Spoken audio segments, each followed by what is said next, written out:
'cause you can't, you won't, and you don't stop. Or when you can't, you won't, and you don't stop. Last section, we outlined how to have an legally enforceable agreement, a contract. We need to have agreement, but we also need intent and consideration. Without those three, we actually don't have a contract.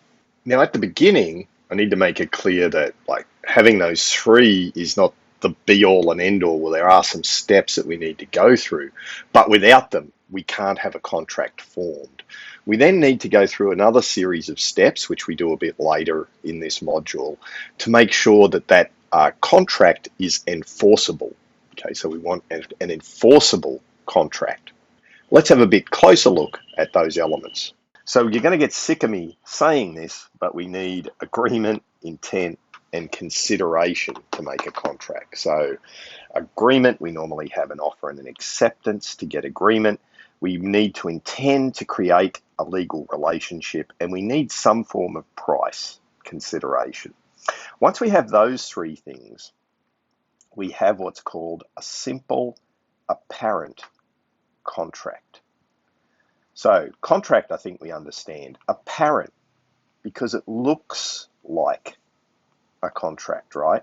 That's why it's an apparent contract. There are times when it might not be enforceable. So it might be an invalid contract, right? And those things we're going to deal with at the end of this module, which are the capacity of the parties to enter a contract, making sure that someone truly did agree, that consent is genuine, and that the objects or the purpose of the contract or the subject matter of the contract is legal. Okay. Simple, we use that word because legally, if a contract needs to be in a certain form, like for the sale of land, for instance, some deeds, etc., there are certain kinds of special contracts which we don't consider simple, right? So for most contracts, though, the first step is ensuring we have a simple, apparent contract through agreement, intent, and consideration. First thing we need, if we're going to have a contract, is agreement. Okay, so we said it's a legally enforceable agreement, but a legally enforceable agreement needs agreement. So what do we mean by agreement? The key phrase to remember here is a meeting of minds. Okay, so there needs to be a meeting of minds where two or more, so it can be more than two people, but two or more people share an understanding and an intention. Generally, there's going to be a valid offer, which we can identify, and a valid acceptance, right? So offer plus acceptance equals agreement.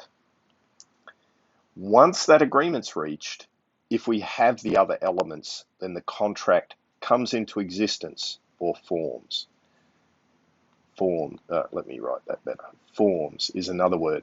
And the parties are then legally obliged, right, after that agreement. That's why when the agreement occurs can be so critical. It's at the point of acceptance that negotiations and expressions of interest crystallize into binding promises. So it's both the idea that we need it to have an agreement, but it also determines when the contract actually forms and starts. So there are some key reasons why we want to do that. Before that point, you're not bound by the promises and statements you make under contract law, at least. There may, under other areas of law, such as consumer protection, be obligations, but under contract, the promises and statements you make aren't legally binding, right? So therefore, you can take them back and you're not bound to follow through on them. However, once the contract's formed, you are bound by them, and your risk profile fundamentally changes. So for instance, you're buying a car and it's involved in a crash when you're negotiating. It's important to understand if the negotiations were over. If you've concluded negotiations and you have agreement, then the car that crashed is yours. If there hasn't been agreement yet, then the car that crashed was the seller's. Okay, can you see how your risk profile fundamentally changes at the point of contracting? That's why the timing can be so important. Very importantly as well in business, sometimes we think we have agreement, but we don't. So being clear on what agreement might actually be, when do you physically have agreement, has implications for you. That comes about when we negotiate, when we form, say, things called heads of agreement, memorandums of understanding. Do we actually have agreement in the legal sense? Maybe, maybe not. That's why we need to understand what agreement actually requires. First step that we need for agreement is an offer. And that's what we're going to do in the next little video. Offer.